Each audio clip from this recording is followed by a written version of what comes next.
Quelle est la raison d'être de l'homme sur Terre? Qu'est-ce qu'on fout là en fait? Beaucoup de gens pensent que le but de la vie est d'atteindre la paix, le bonheur et le bien-être. Alors je vous mets à l'aise tout de suite, le but de la vie n'est ni le bonheur ni la paix. On est là pour faire des efforts, on est là pour lutter, bref, on est là pour en chier. Simplement, nos efforts et notre lutte doivent avoir un sens et l'objectif de cette vidéo est de montrer en quelques minutes quel est le sens de notre vie sur cette terre. Alors, on est là pour faire des efforts, d'accord, mais en suivant ce qu'on appelle une voie. Les efforts doivent suivre une trajectoire, une voie, sinon on ressemble à des singes qui sautent de branche en branche, criant et se disputant.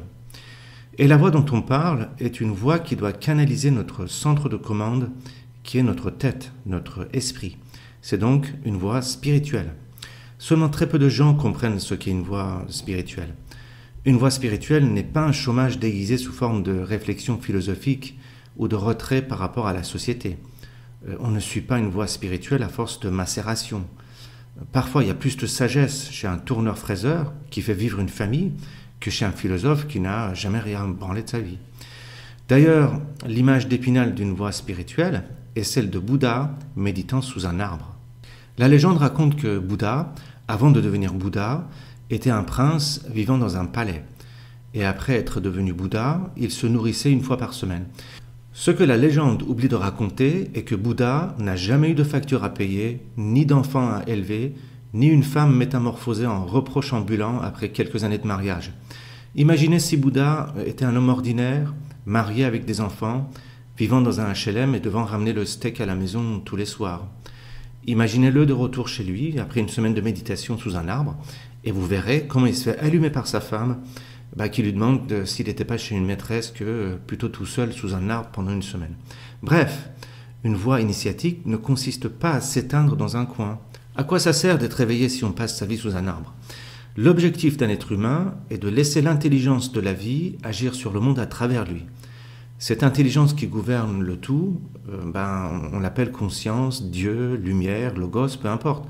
C'est une intelligence sans forme qui doit prendre forme à travers nos actions, dans les arts ou la science par exemple, ou à travers nos affects, dans l'amour que l'on porte aux autres. Donc le sens de la vie humaine est de devenir un peu comme un poste radio, de capter des informations venant de la vie et de les transmettre, c'est-à-dire de les matérialiser. On est là pour matérialiser l'intelligence qui coule en nous. C'est ce type de personne qu'on appelle initié ou homme parfait ou homme accompli dans certaines traditions. Ce sont des gens qui génèrent des choses, on appelle ça des génies, c'est-à-dire générateurs. On les appelle aussi des initiés. Chez les soufis au Moyen-Orient, il y a deux images pour symboliser les initiés et les non-initiés. Les non-initiés sont symbolisés par des corbeaux, les initiés par des perroquets. Un corbeau n'est pas très beau, a une seule couleur ténébreuse, mange la matière morte et les immondices, et émet des croassements désagréables et absurdes. En revanche, un perroquet a des plumes de toutes les couleurs, il adore les choses sucrées, et surtout il répète tout ce qu'il entend de son maître. C'est ça un homme accompli. Il rayonne la couleur et la joie, il se nourrit que des choses positives, et surtout il transmet les informations qu'il reçoit de la vie. Ce sont par exemple les grands scientifiques, les grands artistes, les grands créateurs, les grands philosophes. Et on est là pour ça, pour former une alliance entre la matière et l'intelligence dans la vie de tous les jours. Alors, tout le monde ne va pas être Einstein ou Mozart, mais on est là pour faire ça à notre échelle. Nous sommes donc comme des ponts, des pontifs, comme disent les chrétiens. Alors, concrètement, qu'est-ce que ça veut dire tout ça? Alors, pour illustrer concrètement tout ça, on va prendre l'exemple d'une entreprise. Les entreprises qui fonctionnent sont comme des ponts qui relient une demande matérielle et une demande immatérielle. C'est-à-dire une entreprise qui fonctionne est un organisme qui relie les salariés, les propriétaires, les clients et les investisseurs autour d'un sens, d'une promesse ou d'une vérité. Alors, qu'est-ce que ça veut dire tout ça? Ça veut dire que si l'entreprise, par exemple, est conçue uniquement pour ses fondateurs, elle ne va pas marcher. Ceux qui montent des boîtes juste pour gagner de l'argent se cassent la gueule très rapidement. Si l'entreprise est faite pour les clients et les salariés et non pas pour ses fondateurs, elle ne marche pas non plus. Il faut quand même quelqu'un pour faire tourner la boutique, quoi.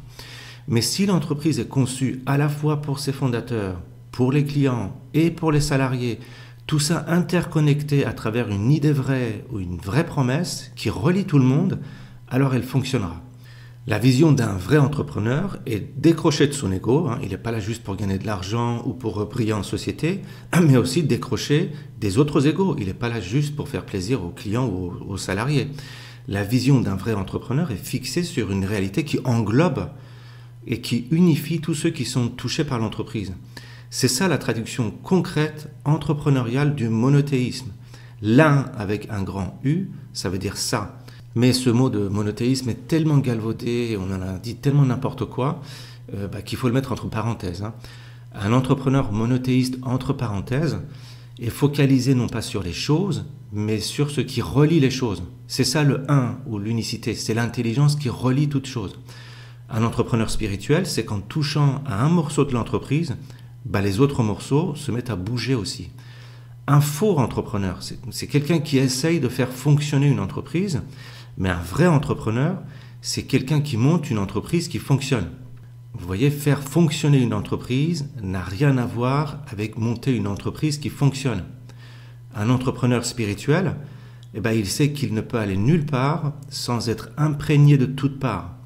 Alors que l'entrepreneur qui reste au stade du mental et du matériel, qui utilise sèchement sa raison, ressemble à une personne qui habite un quartier de Paris, par exemple, dont il connaît très bien les détails, sans connaître la ville de Paris dans sa totalité, dans toutes ses dimensions.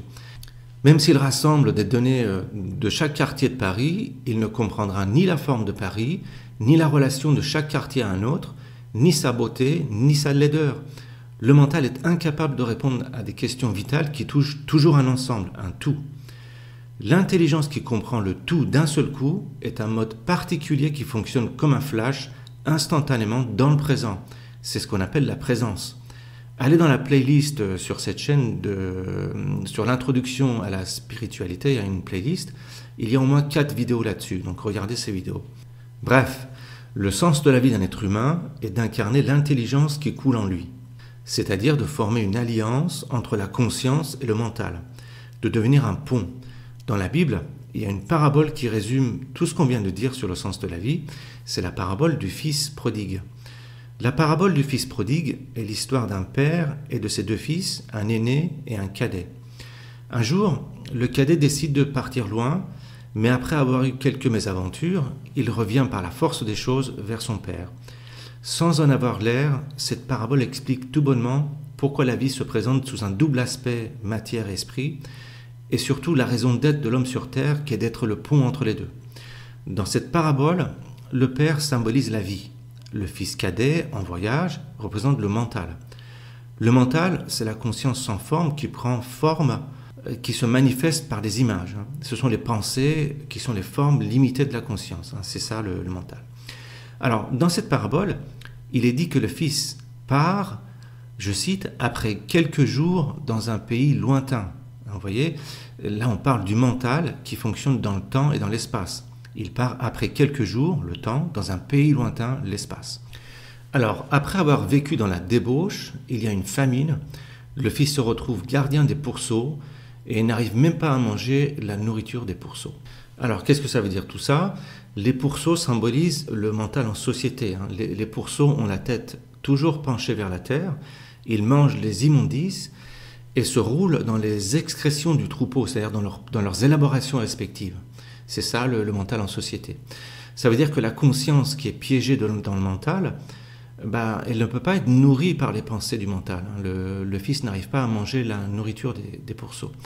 La conscience a faim et doit être nourrie. Alors, je cite, « Le fils rentre en lui-même et se lève pour retourner vers son père. » C'est-à-dire que le fils se concentre, il rentre en lui-même et s'éveille, il se lève pour redevenir conscience sans forme. Alors, le fils repart vers son père, et lorsqu'il s'approche du père, ce dernier se jette à son cou, lui donne des habits, lui met un anneau au doigt et organise une grande fête où tout le monde mange le veau gras. Ça veut dire que la vie, symbolisée par le père, c'est ça la vie se reconnecte au mental instantanément, par flash. Vous voyez, le père se jette au cou de son fils. C'est ça qu'on appelle l'état de présence. Le père forme ensuite une alliance avec son fils, il lui met un anneau au doigt, ça veut dire que la vie forme une alliance avec le mental. Ce qui se passe ensuite, c'est que la vie se connecte alors au monde matériel de forme. C'est pour ça que le Père donne des habits au Fils. Les habits représentent le monde des formes, c'est-à-dire le monde mental.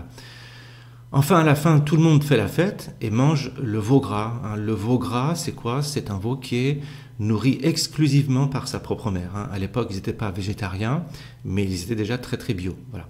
Donc, en conclusion, le sens de la vie humaine est de manifester l'intelligence qu'il porte en lui dans le monde physique. C'est ce qu'on appelle l'éveil. On dit que la vie dort dans la matière, rêve dans les plantes, se réveille chez les animaux et devient consciente d'elle-même chez l'homme éveillé.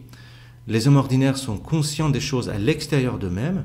L'homme éveillé est conscient en même temps de la vie qu'il a à l'intérieur de lui-même.